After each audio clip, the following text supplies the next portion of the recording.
Astaghfirullah. Bismillahirrahmanirrahim. Assalamualaikum warahmatullahi wabarakatuh. Alhamdulillah wassalatu wassalamu ala rasulillah wa ala alihi wa sahbihi wa mawalah wa la hawla wa la quwata illa billahi wa ba'du. Baik, kita akan lanjutkan kajian kita, masih membahas kitab Al-Janaiz, dan kita masuk pada hadis ke-50 ke-543 di sini. Baik, kita akan baca. Wa an Ibni Abbasin radhiyallahu anhuma qala sami'tu an-nabiyya sallallahu alaihi wasallam yaqul ma min rajulin muslimin yamutu fayaqumu ala janazatihi arba'una rajulan la yusyrikuna billahi syai'an illa syafa'ahumullahu fihi, rawahu Muslim.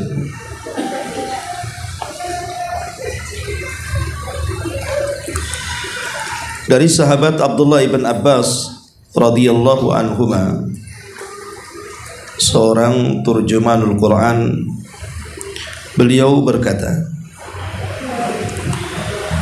aku mendengar Nabi sallallahu alaihi wasallam bersabda,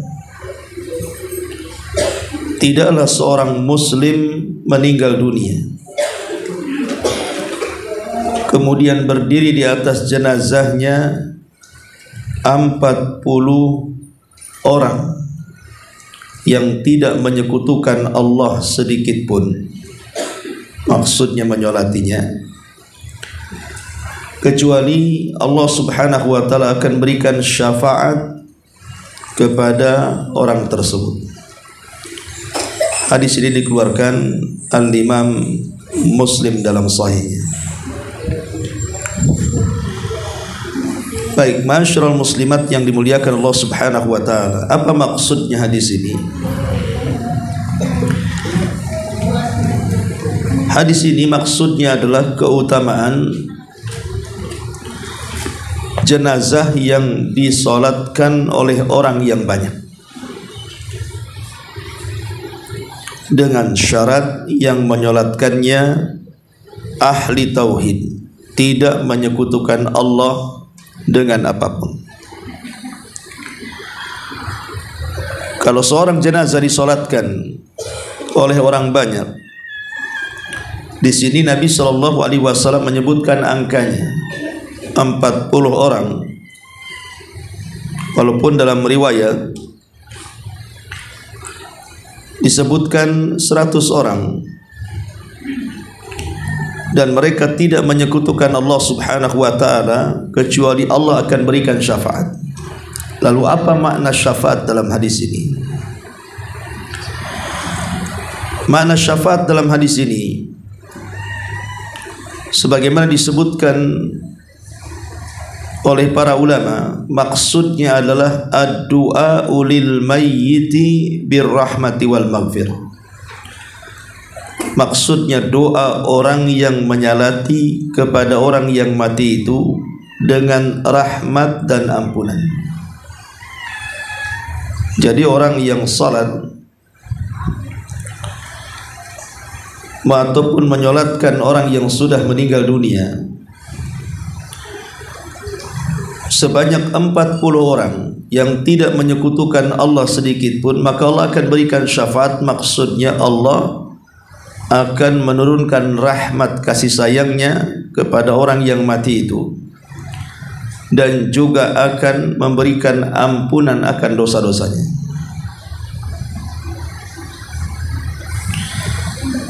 Ma'asyiral muslimat yang dimuliakan Allah Azza wa Jalla,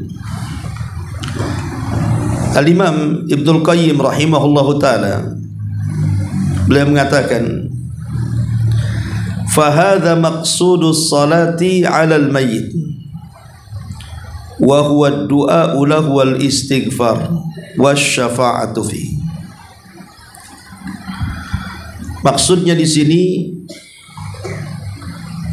adalah salat bagi orang yang meninggal dunia adalah bentuk doa kepada orang yang mati dan bentuk istighfar, memintakan ampun kepada orang mati, dan juga sebagai syafaat penolong bagi orang yang meninggal itu.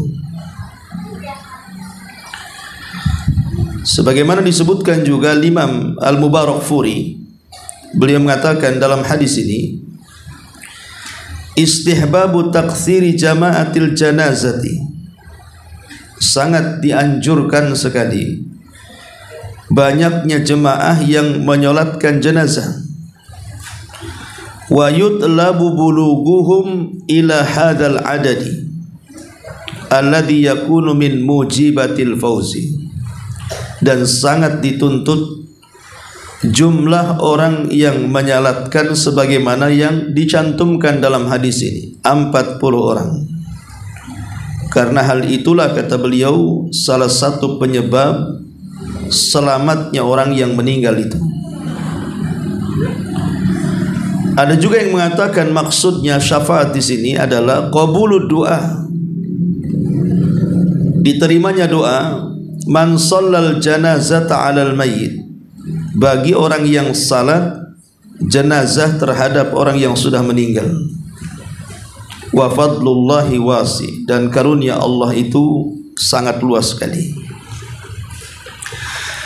Dari sini jelaslah makna syafaat dalam hadis ini, illa syafa'ahumullahu fi, bahwa orang yang meninggal dunia kalau disalatkan sebanyak 40 orang ataupun lebih, tidak kurang maksudnya, maka Allah Subhanahu wa ta'ala akan memberikan kasih sayangnya kepada orang yang sudah mati itu. Bukan hanya itu saja, bahkan Allah Subhanahu wa ta'ala akan mengampuni dosa-dosanya dan akan menolong dia dari setiap kesulitan setelah kematiannya, dengan catatan dua.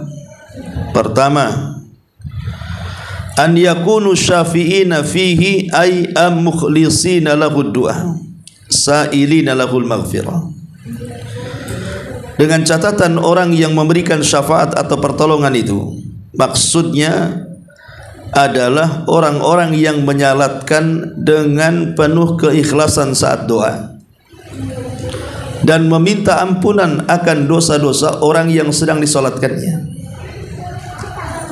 Jadi orang yang hadir menyolatkannya betul-betul ikhlas saat berdoa dan meminta ampunan kepada Allah atas orang yang sudah meninggal. Syarat yang kedua, an yakunu muslimin, yang menyolatkan harus orang Islam,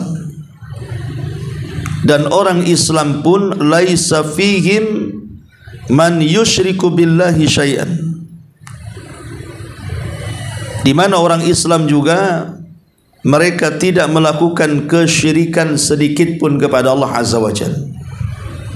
Barulah ketika dua syarat ini dipenuhi, maka berlakulah hadis Nabi SAW, illa syafa'ahumullahu fi, kecuali Allah akan memberikan syafaat kepada orang tersebut. Al-Imam Ibn Abdul Bar dalam kitabnya At-Tamhid ketika memberikan catatan kepada hadis ini,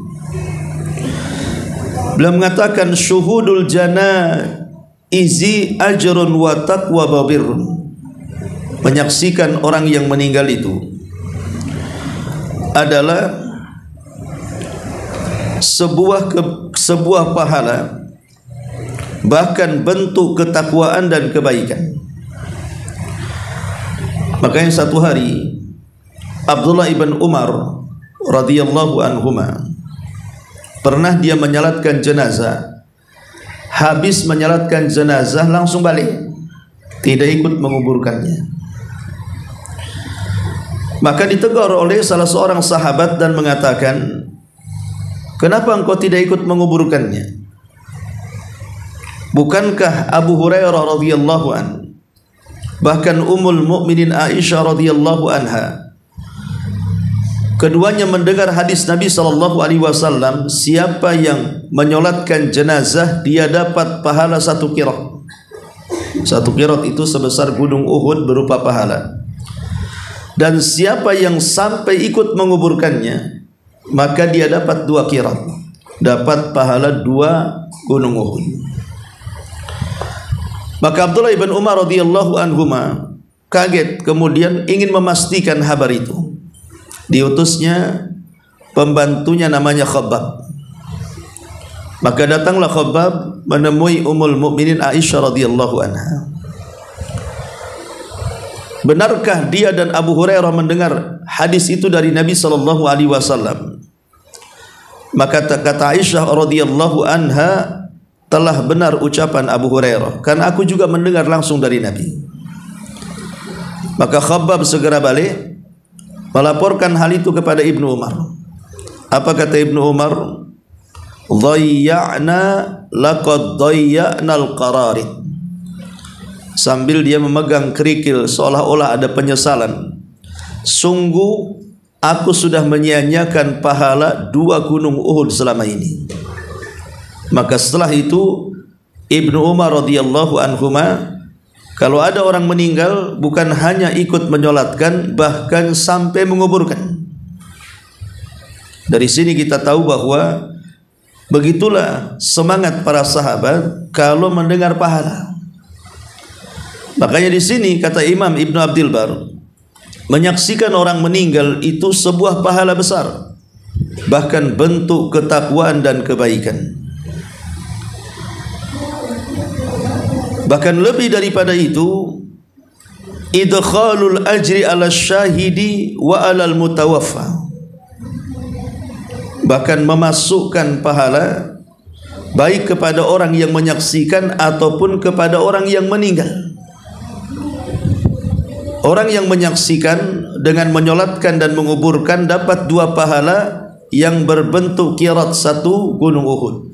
Dan orang yang meninggal dunia, yang sudah meninggal, maka dia pun tetap dapat pahala dalam bentuk rahmat dan juga ampunan serta syafaat Allah Subhanahu wa taala.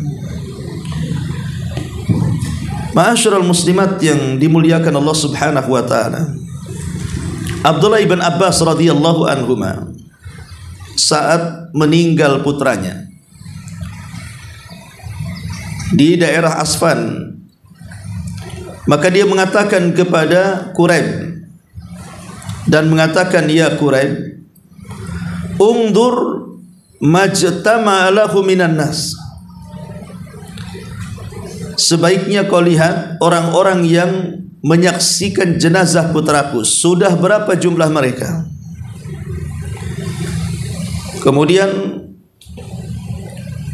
Quraib pun memeriksa orang-orang yang hendak menyolatkan putranya Abdullah ibn Abbas ini. Rupanya jumlah mereka sudah mencapai 40 orang. Maka kemudian Abdullah ibn Abbas radhiyallahu anhuma mengatakan, baik kalau begitu kita keluar dan kita solatkan putraku. Karena aku mendengar Nabi SAW bersabda, ma min rajulin muslimin yamutu fayaqumu ala janazatihi arba'una rajulan la yusyrikuna billahi syai'an illa syafa'ahumullahu fi. Kata Abdullah ibn Abbas kepada Quraib, karena aku mendengar Nabi SAW bersabda, tidaklah seorang muslim meninggal dunia kemudian berdiri menyolatkan atas jenazahnya 40 orang, tidak menyekutukan Allah sedikit pun, kecuali Allah berikan syafaat kepada mereka. Begitu para sahabat, betul-betul mereka ingin mengamalkan seperti yang disabdakan Nabi. Makanya Ibnu Abbas sambil menunggu, seolah-olah kalau belum 40 orang maka tidak akan disolatkan anaknya. Setelah kemudian betul-betul genap 40 orang, baru Ibnu Abbas keluar dan menyolatkan anaknya, karena ingin mengambil keutamaan 40 orang yang menyolati jenazah. Makanya dari sini kita tahu bahwa kalau di antara keluarga kita atau kerabat kita meninggal dunia, maka kita sebagai teman-teman baiknya, kita anjurkan kepada mungkin suami-suami ibu, anak-anak ibu untuk ikut hadir menyolatkan. Kalau memang sehat dan mampu untuk atau luang waktu untuk datang menyolatkannya, karena ini sangat bermanfaat, baik bagi yang menyolatkan dapat pahala 1 qirat, ataupun orang yang meninggal dunia akan diberikan syafaat dalam bentuk rahmat dan juga ampunan Allah Subhanahu wa ta'ala.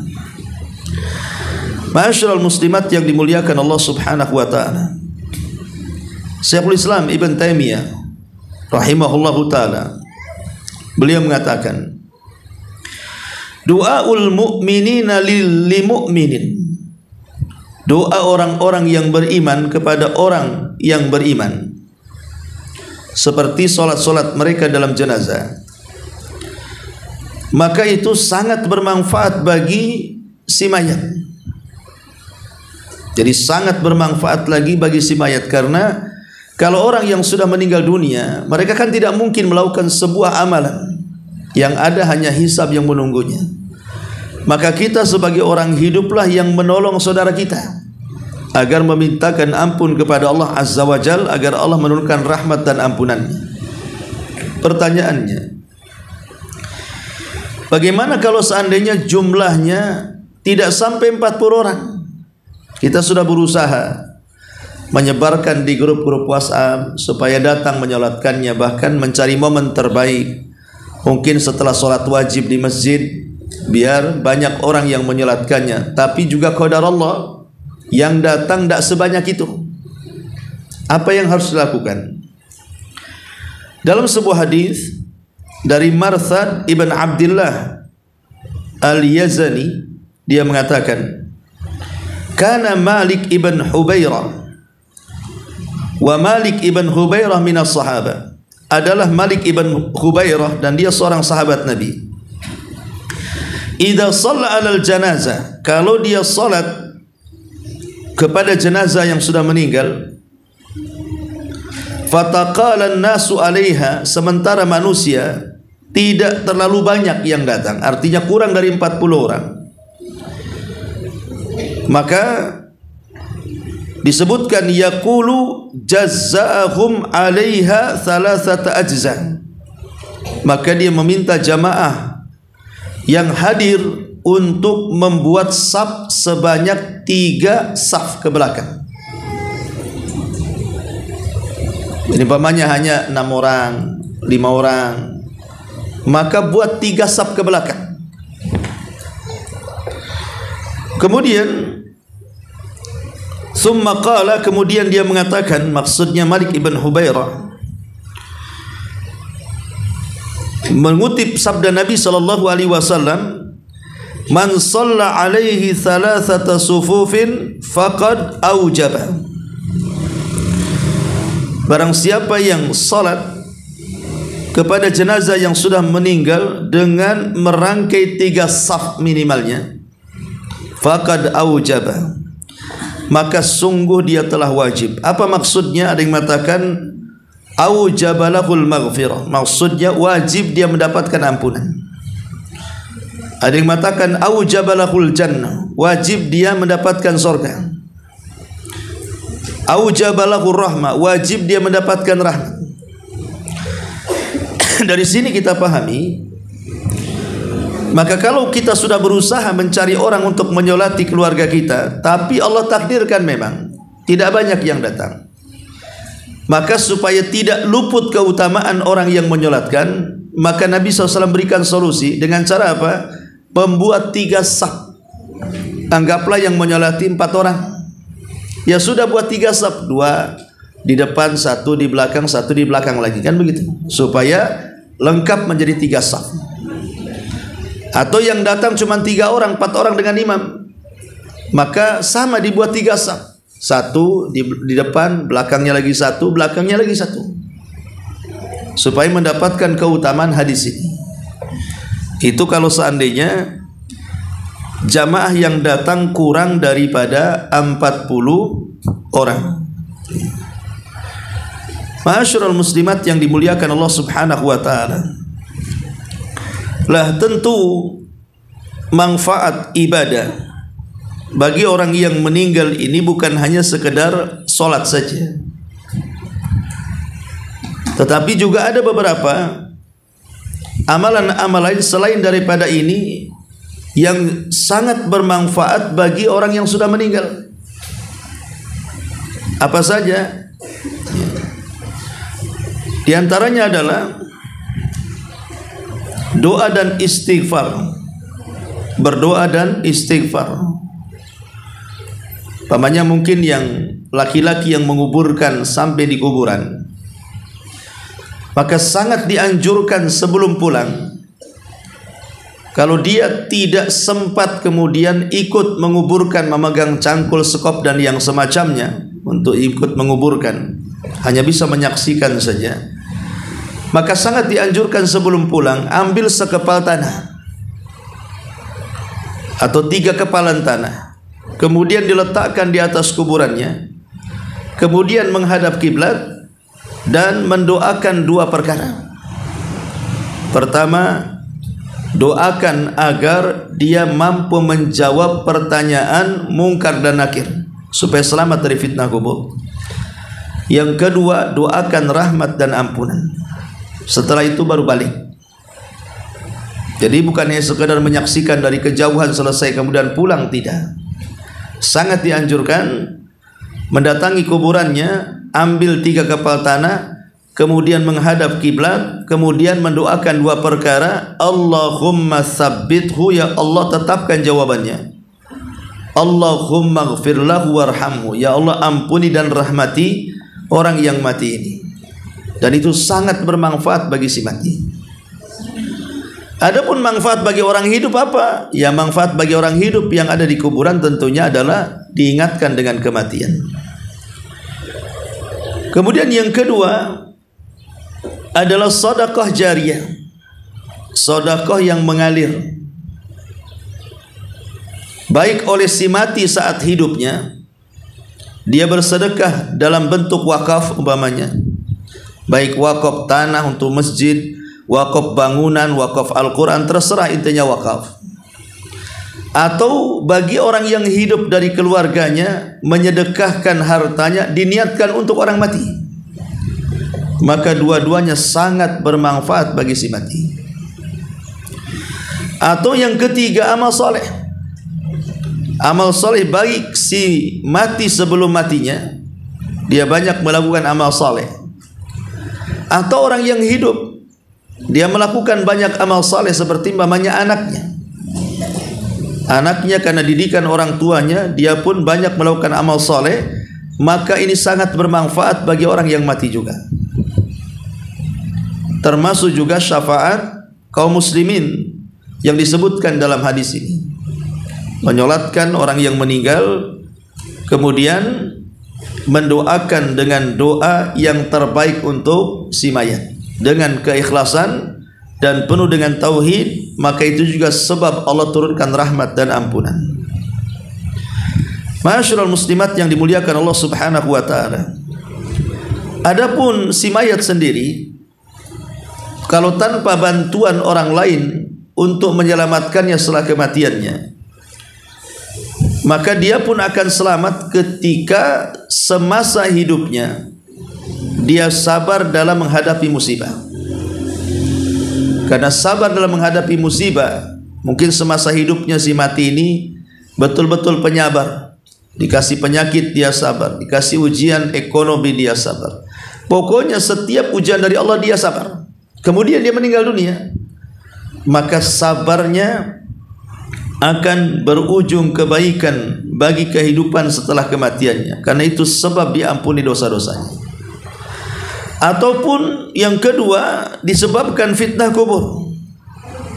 Dia seorang mukmin yang meninggal dunia, tapi Allah takdirkan dia mendapatkan fitnah kubur dan juga himpitan kubur. Maka ini juga salah satu akan menghilangkan dosa-dosanya, atau kondisi hari kiamat ketika dibangkitkan, maka kengerian hari kiamat bagi seorang yang beriman juga salah satu bentuk digugurkan dosa-dosanya, atau boleh jadi bentuknya rahmat Allah Subhanahu wa taala. Allah memberikan kasihan, harusnya dia masuk ke neraka, tapi karena Allah kasihan melihat amal baiknya, maka bisa saja Allah ampuni dosanya dan Allah masukkan dia ke dalam surganya. Ma'asyiral muslimat yang dimuliakan Allah Subhanahu wa taala. Atau yang lainnya seperti mamanya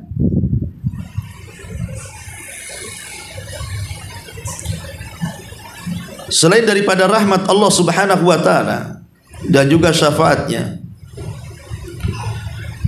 bagi si mayat ini mungkin saat di dunianya dia terus berdoa kepada Allah Subhanahu wa taala agar dia diselamatkan dari azab setelah kematiannya. Makanya penting habis sholat bukan hanya sekedar berdoa di dunia saja soal kebaikan ekonomi, keluarga, anak, tapi sebenarnya doa yang paling baik minta keselamatan setelah kematian. Makanya Yahya ibn Zakaria meminta kepada Allah Subhanahu wa taala, salamun alaihi yauma wulida wa yauma yamutu wa yauma yub'atsu hayya. Minta diselamatkan ketika dia dilahirkan, ketika dia diwafatkan, dan ketika dia dibangkitkan. Karena tiga perkara ini yang menentukan keselamatan manusia: saat dilahirkan, saat diwafatkan, dan saat dibangkitkan. Minta agar diselamatkan Allah Subhanahu wa taala. Banyak-banyak berdoa. Baik, ma'asyiral muslimat yang dimuliakan Allah Subhanahu wa taala, di antara faedah hadis ini, pertama, anna ghairal muslim la tanfa'us syafa'ah. Ingat, kalau yang menyolatkan orang yang bukan muslim, maka tidak akan manfaat syafaatnya. Karena orang-orang kafir di akhirat, Allah mengatakan wala tanfa'us syafa'atu syafi'in. Orang kafir itu tidak akan bermanfaat orang yang berikan syafaat kepadanya. Maka di dunia juga sama, dia pun tidak akan manfaat doanya kalau dia orang kafir. Karena di sini Rasul mengatakan ma min rajulin muslim. Ada kalimat muslim di sini. Berarti syarat orang yang menyolatkannya harus muslim, bukan kafir, bukan musyrik. Yang kedua adalah qama ala janazatihi arba'una rajulan la yusyrikuna billahi syai'an. Yang menegakkan salatnya harus 40 orang yang mentauhidkan Allah Subhanahu wa taala. Kemudian yang ketiga, masyru'iyatu taktsiril musallina ala janazatihi talaban linaili syafa'atihi. Disyariatkan memperbanyak jumlah orang yang salat jenazah karena mengharap mendapatkan syafaat dari mereka. Kemudian yang keempat, anna du'a minasy-syafa'ati, yakni du'aul insan lil insan syafa'atan. Maksudnya adalah bahwa doa dari syafaat, maksudnya seorang manusia mendoakan manusia yang lain, meminta syafaat kepada Allah. Dan makna syafaat sudah saya jelaskan, artinya Allah akan menurunkan rahmat dan juga ampunan. Kemudian faedah selanjutnya yang keenam, annal a'dad allati yu'ayyinuha syar'u tauqifiyah, bahwa jumlah yang ditetapkan oleh syariat adalah jumlah terima jadi. Artinya tidak boleh kurang, lebih enggak apa-apa, tidak boleh kurang dari 40. Kemudian juga faedah yang ketujuh, bahwa kalimat la yusyriku bihi syai'an, bahwa dia tidak menyekutukan Allah dengan apapun, seolah-olah mencakup syirik kecil dan syirik besar. Karena di sini umum, syai'an ini kalimat nakirah. Dan nakirah itu tufidul umum, menunjukkan apa? Mencakup syirkul akbar dan juga syirkul asghar. Tetapi bagaimana kalau seandainya orang mungkin bisa menghindar dari syirkul akbar, tapi sulit untuk terhindar dari syirkul asghar, seperti riya, itu kan syirik kecil. Orang agak sulit untuk menghindar dari syirik kecil ini. Kemudian dia menyolatkan. Apakah juga berlaku Allah berikan syafaat bagi yang terkena syirkul asghar tapi tidak melakukan syirkul akbar? Maksudnya begitu. Maka secara zahir memang syaratnya harus menjauhi syirik akbar dan syirik besar, syirik kecil. Tapi bukan berarti dia tidak mendapatkan syafaat Allah Subhanahu wa taala. Tetap dia mendapatkan syafaat. Kemudian juga yang selanjutnya di antara faedah hadis ini adalah masyru'iyatul ikhlas fid du'a lil mahin. Disyariatkan mengikhlaskan doa bagi orang yang meninggal. Karena orang yang tidak ikhlas itu percuma. Kemudian faedah berikutnya, disunnahkan untuk memperbanyak berkawan dengan teman-teman yang saleh. Jadi sangat dianjurkan ibu banyak berkawan dengan kawan-kawan yang saleh dan saleha. Karena kalau kita banyak relasi, banyak kawan, kemudian kita meninggal dunia, tentu mereka akan sedikit banyak akan mendoakan kita.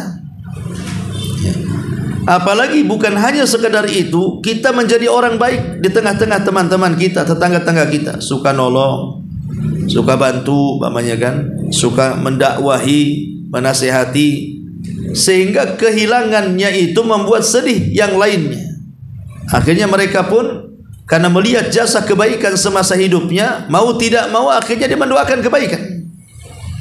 Nah, ini juga penting di dunia ini, jadi orang baik, suka nolong orang, supaya ketika meninggal dunia tidak dilupakan orang. Kemudian juga di sini bahwa faedah yang terakhir, annaka idza alimta anna hadzal rajula kafir. Kalau engkau tahu bahwa orang yang meninggal seorang kafir, harrama 'alaikas shalah, maka salat haram padanya. Maksudnya baik yang menyolatkan harus muslim, baik yang disolatkan harus muslim. Kalau yang disolatkan kafir, maka tetap kita tidak boleh menyolatkan, apalagi mendoakan. Makanya Nabi SAW saat kematian Abu Talib, paman tercintanya, dan kematiannya tidak muslim alias kafir karena tidak mengucapkan kalimat tauhid saat kematiannya, Rasul ingin sekali mendapatkan pengabulan doa supaya pamannya diselamatkan, dan setiap hari meminta kepada Allah agar diampuni dosa-dosanya karena melihat jasanya besar kepada Islam. Tapi Allah Subhanahu wa taala justru menurunkan ayat dan mengatakan, maka nalin nabi an yastaghfiru lil musyrikin walau kanu ulil qurba. Tidak layak bagi seorang nabi meminta ampunkan kepada orang musyrik walaupun orang musyrik itu kerabat dekatnya. Turun ayat ini melarang Nabi SAW untuk mendoakan ampun kepada pamannya Abu Talib. Tapi meski demikian, satu hari Abbas ibn Abdul Muttalib bicara dengan Nabi, mengingatkan tentang jasa-jasa Abu Talib. Apakah jasa-jasanya itu sia-sia wahai Rasul? Maka Rasul mengatakan tidak.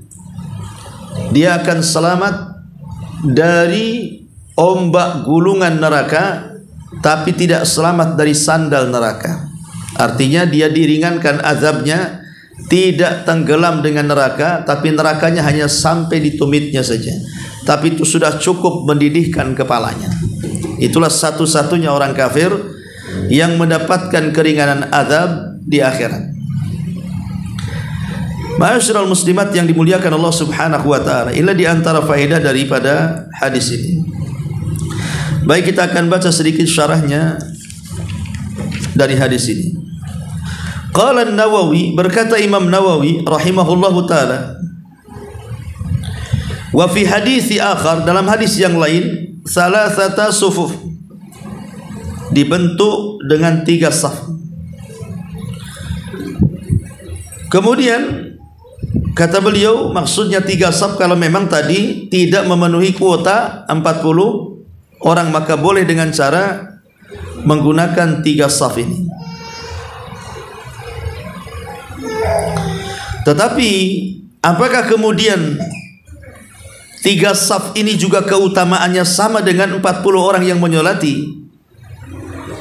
Maka berkata Abu Abdillah ghafarahullah, pengarang kitab ini, annal murada min hadits Malik ibn Hubairah, maksudnya hadis Malik ibn Hubairah, lau kana thabat, anggap hadisnya sahih, maksudnya bukan 3 saf melihat orang, walaupun 3 orang yang penting dibuat saf, bukan itu maksudnya. Tetapi al-hasu ala taksiril musallina an yablughu thalathata suf, maksudnya anjuran memperbanyak orang yang menyolati sehingga mencapai 3 saf. Wa anna sufufa binafsiha laysa lahal fadilah al-madhkura fil hadis, karena semata-mata saf ini tidak ada keutamaan untuk menolong orang yang sudah meninggal sebagaimana yang tertera dalam hadis ini.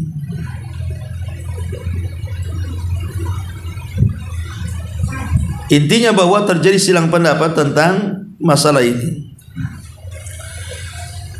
Baik, ada sebuah hadis dari Al-Imam At-Tabrani dari Abi Umamah. Sallallahu Nabi SAW ala janazatin wa ma'ahu sab'atu nafar faja'ala thalathata safan. Nabi SAW pernah menyolatkan jenazah dan jemaah yang menyolatkan cuma 7 orang. Maka Nabi menjadi 3 saf. Maksudnya karena 7 orang, 2 orang, 1 saf, 2 orang, 1 saf, kemudian yang terakhir 3 orang. Tapi ada yang mengatakan hadisnya lemah. Tapi walaupun lemah karena banyak syahidnya, maka solat jenazah dengan menggunakan 3 saf itu adalah sangat dianjurkan. Sangat dianjurkan karena Allah itu yuhibbul witra. Innallaha huwal witrun yuhibbul witra. Allah itu suka yang ganjil karena dia adalah ganjil. Jadi ganjil itu perkara yang disukai Allah Subhanahu wa taala. Kalau memang pamannya 3 saf juga masih banyak juga yang menyolatkan, maka gunakan angka ganjil. Pamannya karena membeludak gitu ya, maka seorang imam harus menginstruksikan buat 3 saf. Masih banyak Ustaz, buat 5 saf. Masih banyak, buat 7 saf. Masih banyak, buat 9 saf. Pokoknya diganjil-ganjilkan angkanya.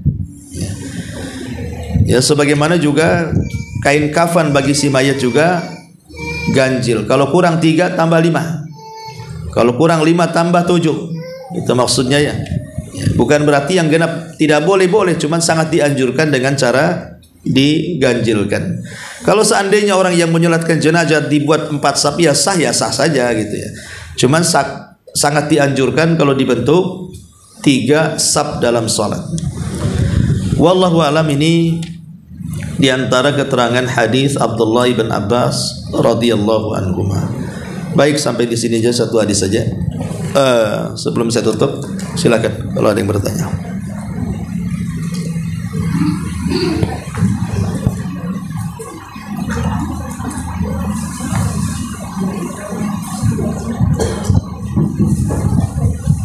Bismillahirrahmanirrahim. Atas paparan ilmunya dari guru kami bisa menambah ilmu dari apa yang disampaikan, bahwa sholat jenazah itu dianjurkan untuk selalu ganjil, dan sholat yang lebih dari 40 orang itu akan mendapatkan syafaat dari doa orang yang mensolatinya dengan syarat dia tidak menghancurkan Allah. Begini saat kemarin kami baru kehilangan salah satu anggota pengajian kami, Ibu Alfia, yang wafat, dan ini tadi malam sudah beramai-ramai menyelenggarakan jenazahnya dan memakamkan beliau. Terasa sampai saat ini di hati kami sangat merasa kehilangan, karena beliau adalah salah satu jemaah pengajian yang sangat aktif di pengajian ini. Mudah-mudahan beliau diampunkan dosa-dosanya dan diterima segala amal soleh. Amin ya rabbal alamin. Begini pertanyaannya Ustaz,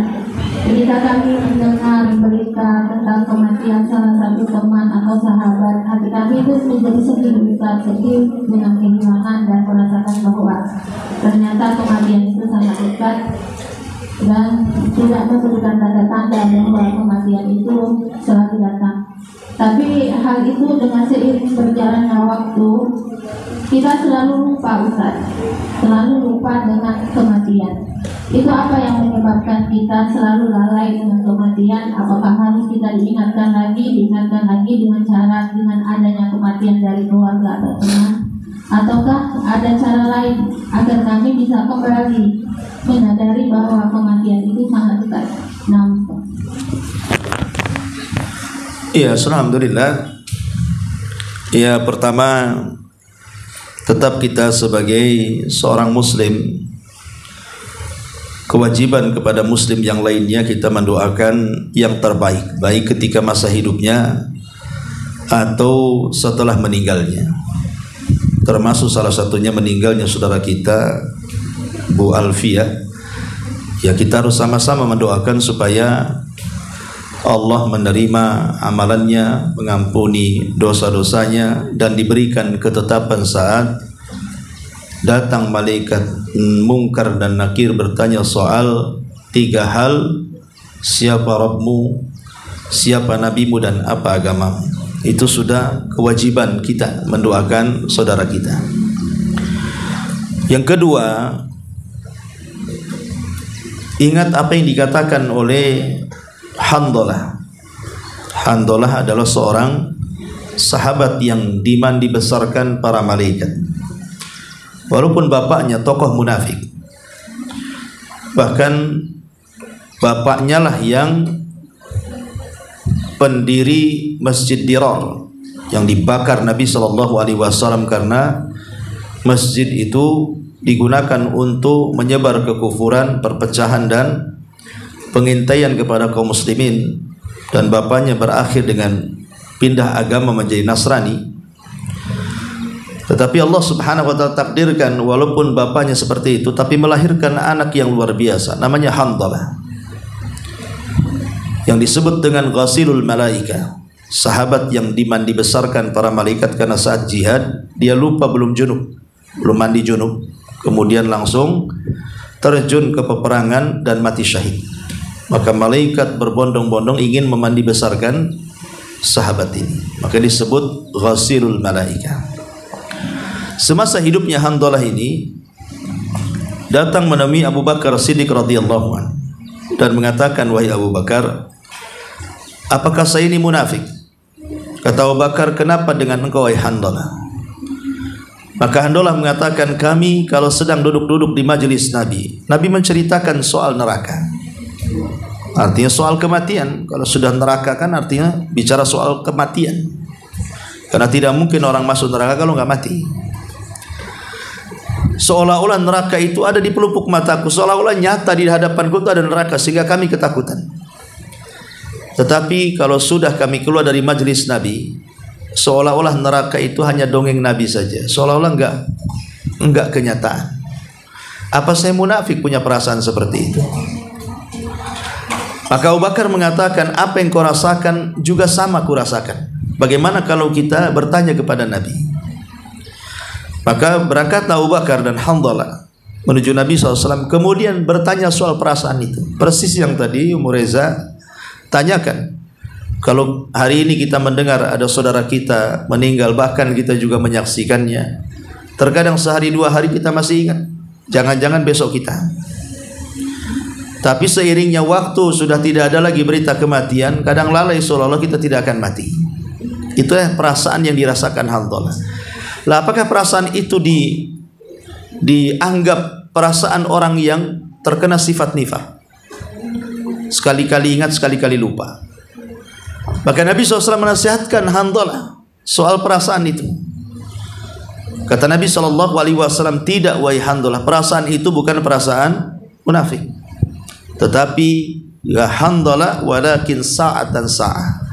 Meski demikian, supaya kamu tidak lalai dari mengingat kematian, bagilah waktu-waktumu. Sewaktu-waktu kau boleh sibuk dengan duniamu, dan sewaktu-waktu engkau harus hadir di majelisku, kata Rasul. Dari sini kita tahu bahwa supaya kita tidak terlalaikan kematian, ya harus rajin hadir di majelis ilmu. Ya. Karena hanya di majelis ilmu lah kemudian kita mendapatkan pencerahan, ruh ini mendapatkan asupannya. Tapi kalau sudah lari dari majelis ilmu, saya yakin pasti satu hari akan futur. Bukan hanya sekedar tidak ingat kematian, bahkan dia juga tidak akan ingat bahwa dia sedang melakukan kemaksiatan. Bahkan boleh juga dia gemar melakukan kemaksiatan. Udah lupa, kalau sudah seperti itu ya hati makin hitam, makin keras, dan sulit untuk ingat kematian. Seolah-olah dia akan hidup selamanya. Nah ini yang harus dipahami, kalau supaya kita tidak mudah lalai, ya harus mengaji, belajar. Tidak harus, ya andai kata hadir di majelis ilmu lebih baik. Tapi kalau tidak hadir pun bisa lewat YouTube sekarang kan, lewat baca artikel-artikel di internet dan begitu seterusnya. Ya. Yang kedua, kalau ada saudara kita yang meninggal dunia, kalau memang kita punya waktu dan sehat, datang takziah. Ya, kalau bagi ibu-ibu kan cukup takziah saja, menguburkan tidak perlu. Kan itu tugasnya bapak-bapak. Ya. Tapi ibu bisa datang ke orang yang kena musibah, karena ibu akan melihat bagaimana orang yang ditinggalkan itu raut sedih mereka, tetesan air mata mereka, raut suram wajah mereka seolah-olah kehilangan yang dicintainya. Terkadang kita kan ikut merasakan juga tuh, bagaimana sedihnya mereka. Terkadang kita ikut menangis juga kan. Lah itu salah satu kenapa takziah juga bisa mengingatkan kepada kematian, supaya kita bisa melihat keluarga yang ditinggalkan. Bagaimana kesedihan mereka itu kita rasakan di situ. Ya. Apalagi kalau seandainya kita ikut memfardu kifayahkan, sampai ikut kemudian memandikan, mengkafankan, maka itu lebih terasa lagi. Kemudian juga ya sekali-kali bagi perempuan boleh ziarah kubur, tapi jangan sering, karena Rasul mengatakan la'anallah zuwaratul kubur, Allah melaknat wanita-wanita yang sering ziarah kubur. Karena zuwarat atau zawarat menggunakan siyagul mubalaghah, kata Syekh Albani, maknanya yang dilarang itu yang sering, tetapi kalau sekali-kali tidak masuk dalam hadis ini. Boleh sekali-kali datang ke kuburan supaya merenungkan bahwa kita akan menyusul mereka. Maka dalam salamnya saja kita masuk kuburan itu sebenarnya sudah mengingatkan kita kepada kematian. Assalamualaikum ya ahlal kubur minal muslimina wal mu'minin, minal muslimina wal muslimat. Kemudian wa inna bikumul lahiqun nas'alullahu lana wa lakumul afiyata. Ya. Keselamatan bagi kalian wahai penduduk kubur, baik dari kalangan mukmin laki-laki atau perempuan. Kami juga akan menyusul kalian. Nah ini kalimat ini, kami juga akan menyusul kalian, kan kita diingatkan dengan kematian itu. Ya, makanya sekali lagi Rasul mengatakan aktsiru dzikra hadimil ladzatil maut. Berbanyak ingat akan sesuatu yang menghancurkan kenikmatan kalian, yaitu kematian. Apalagi kalau seandainya saudara kita sendiri yang meninggal, atau jemaah yang sama-sama jemaah pengajian yang meninggal, kemudian meninggalnya juga tidak ya normal, umpamanya tadinya sehat-sehat, habis dioperasi atau mati, padahal kemarin baru ngobrol dengan kita gitu ya, bercanda dengan kita, atau masuk rumah sakit terus dioperasi malamnya mati. Kadang-kadang kan kita nggak percaya itu ya. Kenapa kok bisa mati kan itu? Memang itu sudah waktunya, sudah ajalnya. Ya. Tetapi sekali lagi ingat kematian itu bagus. Tapi kalau jadi stres gara-gara ingat mati, itu yang tidak boleh. Karena ada orang yang sampai stressing mengingat kematian, seolah-olah malaikat maut itu sudah di kepalanya dia saja. Ya. Sehingga akhirnya dia lemas, sehingga mengurangi ibadahnya karena stres mikir dia akan mati, gimana nanti, gimana di kuburan, gimana. Akhirnya stres. Nah, itu yang tidak boleh. Ya. Mengingat kematiannya bagus, tapi kalau menjadikan dia stres akhirnya futur, itu yang tidak bagus di situ. Karena nanti pikiran-pikiran seperti itu akan sampai di kepala ibu-ibu. Apalagi kalau usianya sudah di atas 60, sudah di atas 70 kalau memang diberikan usia panjang gitu kan. Maka pikiran-pikiran seperti itu was-was setan sebenarnya. Ya. Gimana nanti, gimana nanti. Sebenarnya setiap orang pasti mati. Gak usah bicara gimana nanti. Yang Nabi SAW inginkan dari kita itu bukan bagaimana caranya, bukan di mana kita mati, tapi bagaimana caranya kita mati. Ya caranya husnul khotimah lah. lah itu harus dipersiapkan dengan ibadah. Jadi makanya kata Al-Imam Ibnu Hazm rahimahullahu taala dalam kitab Muhalla, sebaiknya orang-orang yang sudah sepuh maka tinggallah di tempat-tempat ibadah. Sebaiknya orang-orang yang sudah tua itu di tempat-tempat ibadah. Ya, ke masjid, atau kalau ibu di rumah di mushola khusus, ya sering-sering baca Quran, berzikir dan begitu seterusnya. Karena apa yang dinanti orang tua kecuali kematian? Karena alhamdulillah kita ini bersyukur ya, Nabi SAW sudah memberikan amaran kepada kita tentang umur usia umat Islam. Karena Rasul sudah mengatakan berkisar 60 sampai 70 kan. Artinya kalau usianya sudah kepala 6, ya, harusnya ingat hadis ini bahwa kata Nabi SAW, a'maru ummati baina sittina wa sab'in, usia umatku itu berkisar 60 sampai 70 tahun. Berarti kalau sudah kepala 6 ini ya sudah hati-hati saja harusnya kan. Lebih rajin lagi ibadah. Karena kalaupun seandainya dia lewat 70 tahun itu sedikit sekali, jarang. Jarang orang yang diberikan usia di atas 70 itu. Ada bukan tidak ada. Tapi umumnya orang meninggal itu biasanya di usia 70 tahun ke bawah. Umumnya seperti itu. Ya, karena sekali lagi alamat-alamat dia itu sudah banyak. Rambut sudah mulai beruban. Ya, lari sudah tidak bisa kencang. Kadang-kadang kalau naik ke lantai 2 yang disalahkan tangganya. Ya, siapa yang buat tangga katanya? Padahal dia sudah tua. Kok salah tangga pula disalahkan? Siapa yang buat konstruksi katanya? Wah, juga anak-anak lari kencang bisa masih tertawa, kenapa disalahkan tangganya? Sebenarnya dari situ saja sudah ada amaran kan gitu ya, bahwa nafas kita sudah tidak panjang lagi tuh. Sudah ngos-ngosan kalau sudah tua tuh. Ya karena memang semuanya juga nikmat Allah itu jangankan mulai dari kepala 4 saja sebenarnya. Itu sudah amaran sudah ada. Karena biasanya dari kepala 4 ke atas itu nikmat Allah dalam badan kita itu satu-satu dicabut. Satu-satu dicabut. Kalau 40 tahun ke bawah sih masih oke lah kan ya. Tapi kalau sudah tahun 40 ke bawah ke atas itu satu-satu dicabut. Jantung mulai bermasalah.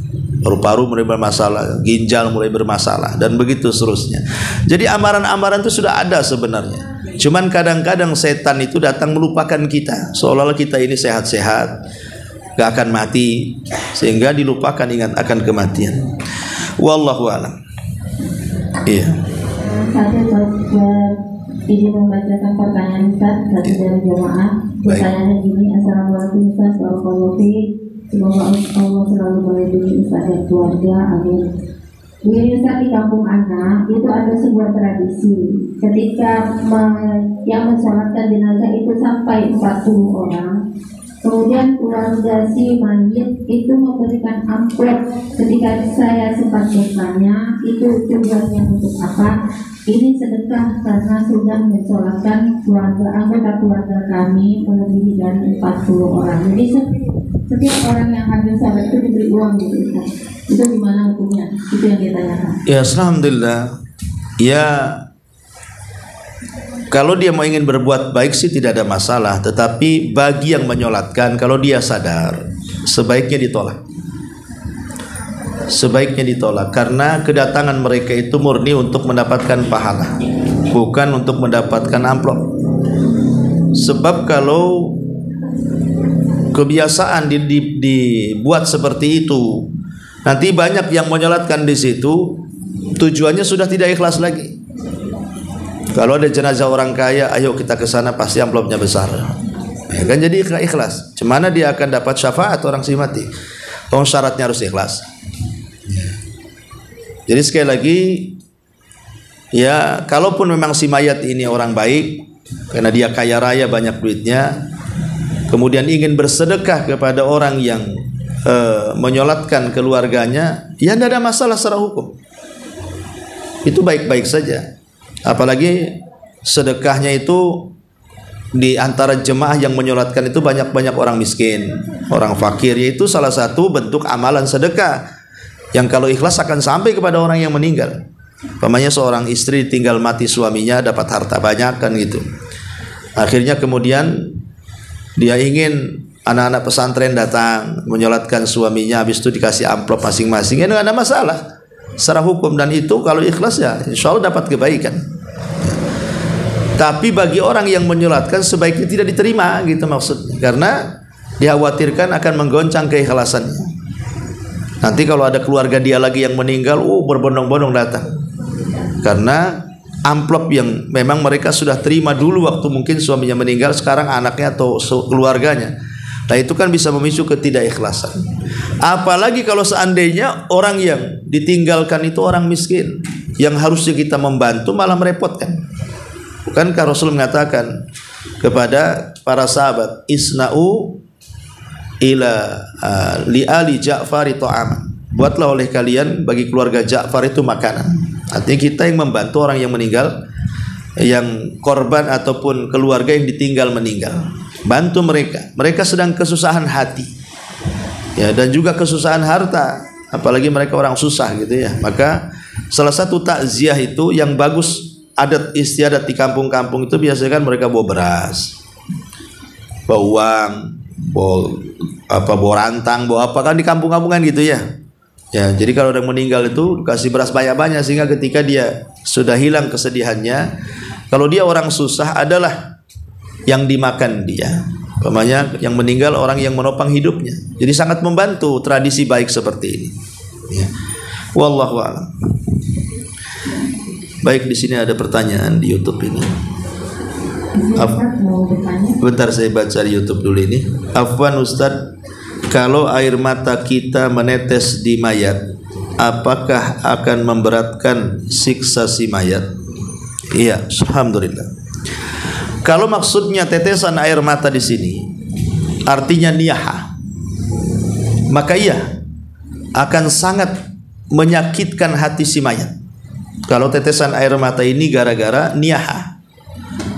Tapi kalau tetesan air mata ini karena rahmat, seperti Nabi SAW meneteskan air mata selama 3 hari karena meninggalnya Ibrahim, putra beliau, maka Rasul mengatakan ini air mata rahmat, tidak ada masalah.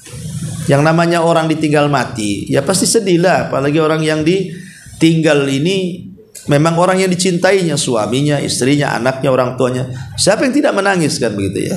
Pasti menangis. Tapi kalau tangisannya hanya tangisan rahmat, karena kesedihan saja, maka tidak ada masalah. Tapi kalau tangisannya sampai meraung, yang kita kenal dengan niyaha, sampai mengguling-guling, sampai menggoncang-goncang si mayat gitu ya, sampai mengucapkan kalimat-kalimat melakukan takdir.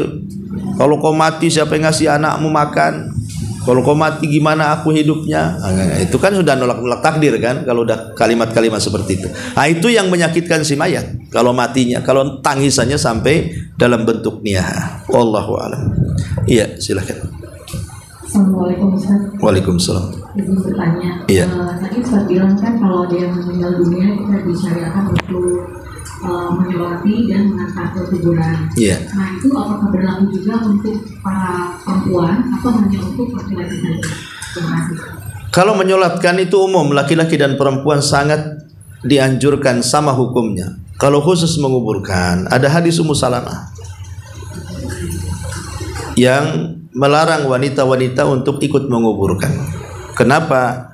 Karena perasaan wanita lebih dalam dibandingkan akalnya. Takut ketika orang dicintainya betul-betul dikubur, ya kan? Nanti niyaha di kuburan.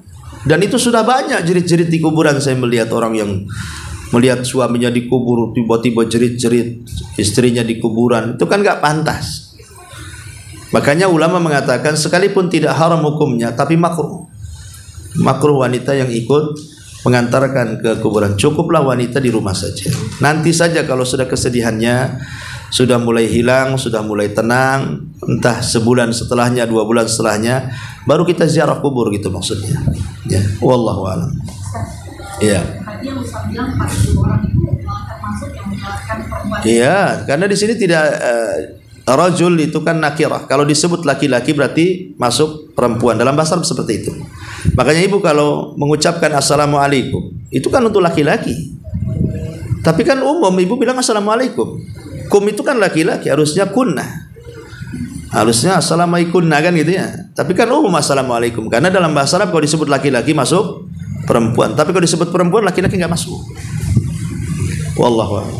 Ustaz, ini ada pertanyaan tapi simpulkan karena nggak mungkin juga baca tulisannya. Intinya begini, Assalamualaikum Ustaz, warahmatullahi wabarakatuh. Dulu saya pernah kehilangan orang tua saya meninggal, kemudian karena tersebarnya video-video tentang orang yang meninggal itu harus biasanya diberi makanan gitu dari tetangga. Nah, tetangga saya itu banyak mengantarkan makanan ke tempat saya sehingga banyak bebannya. Kemudian karena terlalu banyak, akhirnya saya bagikan lagi ke tetangga. Tapi tetangga saya menjawab gini, kami nggak mau makan dari rumah orang yang meninggal. Akhirnya makanan itu menjadi mubazir. Apakah saya berdosa, Ustaz? Iya, alhamdulillah. Ya kalau seandainya tetangga tidak mau kasih, tetangga yang nggak tahu lah. Orang miskin banyak. Kalau umpamanya saking banyaknya melimpah makanan, kau disimpan jadi busuk ataupun tidak manfaat, maka kasih orang-orang yang miskin, anak-anak yatim. Anggaplah itu bentuk sedekah bagi si mayat. Kalau tetangga nggak mau, ya mau gimana lagi? Kasih yang lainnya. Ya. Jadi masih ada alternatif ngasih orang. Mungkin kan tetangga tahu dia adalah korban kan itu ya, sehingga ingin menjaga perasaan tetangga, tidak mau. Dia sedang kesulitan, masa kita menyulitkan? Kita berhusnuzon aja. Ya cari yang orang nggak tahu kalau dia terkena musibah, pasti dia mau. Mungkin kalau di desa itu tahu semua, cari desa sebelahnya lagi. Kalau kompleks itu tahu, ya cari yang mana, di Ruli-Ruli atau di mana yang menerima. Ya, karena alasan supaya makannya tidak mubazir tadi kan. Sayang juga kalau mubazir kan. Ya, apalagi beras banyak gitu kan, nggak ada tempat. Saya pikir itu solusinya mudah sekali. Cari tempat lain, kemudian sedekahkan kepada orang lain yang tidak tahu dia terkena musibah. Wallahu a'lam. Baik, sudah 11:30. Subhanaka bihamdika asyhadu an la ilaha illa anta astaghfiruka wa atubu ilaik. Wallahu ta'ala alam.